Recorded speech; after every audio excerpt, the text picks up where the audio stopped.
All right, guys. So when I tell you nobody scat or cat is safe, I mean just that, including Dodge dealerships. Here we have video footage of another Dodge dealership in Houston, Texas, that had not 1, 2, 3, or 4, but 5 Hellcats and ScatPacks stolen off of the dealership lot.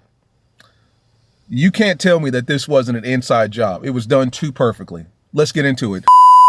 What's up, guys? It's your boy Knockout 360 here with another video. So as you can tell, I'm in a car that makes this a car blog. You already know what's going down when I come around. Let's get into it. Car content, car shows, car reviews, car meets, anything and everything car related happens on this channel. So if you're into that, make sure that you stick around because you're in the right place. For everyone else, hit that subscribe button as well as that notification bell so that you know what's coming out and when it's coming out.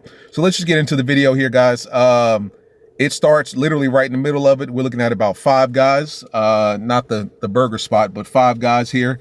We're looking at 3 Charger Hellcats here. Look like they're all 3 wide bodies. One's got the dual stripe graphic that comes on these cars. And then once we flash forward, we'll see the other 2 ScatPack Chargers. But I got the inside scoop about this particular dealership. And based on what I was told, this dealership, instead of locking away their SRT products, because my dealership that I go to in Charlotte, not only do they take all of the SRT Hellcats, ScatPacks, Durangos, Trackhawks, TRX, not only do they take all of those cars off of the showroom floor, but they put them behind the establishment, behind the dealership, behind an electrified fence that's barbed wire as well. So let me say that again. All the SRT products are taken off the showroom floor, off of the front of the dealership lot, behind the dealership, and it's behind an electrified fence that's got barbed wire. And the electrified fence is like 10 feet. Like it's big as hell. This dealership apparently doesn't believe in that. They just take all their SRT cars and they just put them in the back every night. And as you can see, that doesn't work. And let's just go ahead and watch the video. 5 guys. You can tell one guy is the key man, right? So he's got all the keys and he's just kind of dispensing them out to everybody, because you see the other guys come up to him and then they reach for something, take it, and then they go to the appropriate car, right? Everybody's looking down and handing out keys. So they're just trying to find out what key goes to what car. Because if you know SRT Chargers, it's just a red key. You know, there's nothing specific to a particular car or not. And then they all disperse. All 3 of the Chargers fire up. And then we flash forward to the front of the dealership where the 2 ScatPacks were placed. Looks like there's a Destroyer gray one that's sitting in the middle, and then a black one that's off to the side that's already been fired up. You'll see all of the previous Hellcats from the previous video that were a previous angle that were stolen flying past, right? And then the gray one fires up, it's gone. The black one fires up, it's gone too. And just like that, ladies and gentlemen, you watched almost $500,000 worth of cars just drive off. Now, see, here's the interesting part about these types of videos. 9 times out of 10, these are inside jobs. These criminals aren't smart enough to know where specifically the SRT keys are, as opposed to all the other keys. Like at a given dealership, especially at a Dodge dealership, at a legitimate Dodge dealership, there could be anywhere between 80 to 100, maybe 200 cars on that dealership, including the cars in the back, the cars in the front, the cars on the showroom floor, the cars that's getting work done to them, anywhere between 100 to 200 cars on that lot. And that means that there are 100 to 200 sets of keys on that lot, right? How would a criminal or set of criminals know exactly what location to go to find 3 Hellcats and 2 ScatPack keys? They didn't have to break into these cars, as you can see. They didn't have to break the window. They didn't have to use a key fob replicator. They didn't have to use any technology.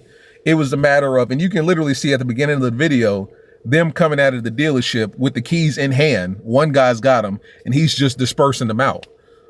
Inside job, which means somebody that works at that dealership found out where they keep the SRT keys at and told. Simple and plain. It was one of those things where one of the employees, it could be a former employee, it could be a current employee. Hopefully it's not a current, because if it's a current, I would imagine this type of behavior is going to happen again to this dealership. But it's one of those things where one of the employees found out where they keep the SRT keys at and told the homies and basically said, listen, this is where we keep the cars at. This is where we keep the keys at. And this is how you get in and out. Simple and plain. Like, it's going to get to the point where if you want to work for a Dodge dealership, you're going to have to go through like CIA level screening, you know, just because these cars are getting stolen off the lot and the thefts are being done so perfectly. It could only lead to one thing, which is an inside job, you know, and somebody's talking and telling what's going on and who's moving these cars and where these cars are.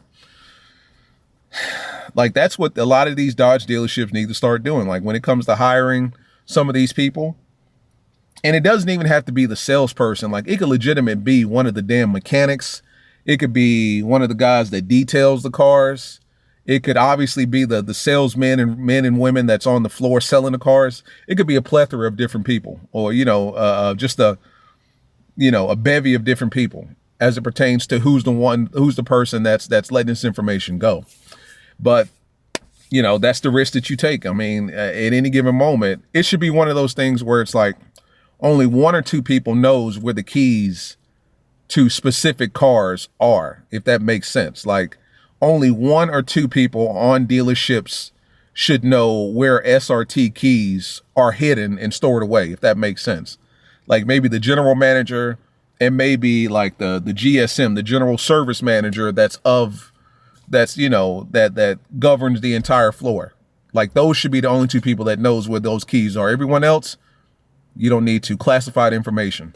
And just like that, $500,000 worth of automobiles, if not more, is gone. Inside job for sure. And we saw this recently in another video that I posted where it was 6 Hellcats? It was like 6 Challenger Hellcats that were on the showroom floor that disappeared. Now, that's bad in and of itself. This is atrocious. This video that we're looking at right now with the red ones is bad enough, considering it's on the dealership lot, but they just put them in the back. But the previous video that we saw, and I'm going to put a little clip here, was even worse because all 6 of those Hellcats was on the showroom floor, which basically meant that they had to have known how to get past whatever gate the dealership has. They had to know how to get inside of the dealership and find the keys, fire up the cars, and then roll out. You can't tell me that's not an inside job. Criminals are not generally that smart, especially a lot of the criminals nowadays, because a lot of the criminals nowadays, they're just kind of, you know, stick-up kids. Like, they just, especially, like, I guarantee you the average age of these guys that stole these cars was probably like 21, 22. Like, they're not smart. So it's one of those things where they were tipped off. Somebody told them something about something. Crazy, you know. Normally at a Dodge dealership, like, the only security they have is whatever they can kind of implement. Like, they're not going to go out and get CarLock or third-party security, you know, for their cars, because that costs money. And they're not going to do that. They're just going to have brand new Chargers and Challengers sitting on the lot ready to be sold, as any dealership would, you know, or would expect to be able to do. But with these cars, it's a little different. But this is Houston, Texas, a dealership down in Houston. The guy didn't tell me what dealership this was, but he did say it was in Houston, Texas, or at least in Texas. But once again, it's getting bad out here. It's one thing to take something from somebody's house, somebody's job. It's another thing to go directly to the goddamn dealership and take it straight from there, which is what these guys did. Crazy situation, man. But no word on whether or not any of these cars have been found. I would imagine these cars are on their way to a chop shop if they're smart and try to chop them up and get some money off of them. 9 times out of 10, that's not the case. They probably just stole these cars because they want to joyride in them, in which case they'll get caught in the next, you know, week or so. But it's just crazy out there, man. Crazy time to be a Dodge owner, but, you know, what can you say? We love Mopars, man, and this is the stuff that we got to go through. So like, subscribe, comment, talk to your boy. If you know anything about this situation, or maybe I got something wrong here, let me know, and we'll go from there. But for all you guys that ordered these cars, and that's the messed up part about it, is like, some of these cars were probably already allotted to certain customers. Like, there were probably customers out there that had already bought these cars, and it was one of those things like they're just waiting for delivery, but they're never going to get that delivery because their cars are gone now. So you got to think about that as well. It's crazy, man. It's been your boy Knockett. I'm going to get out of here. Peace.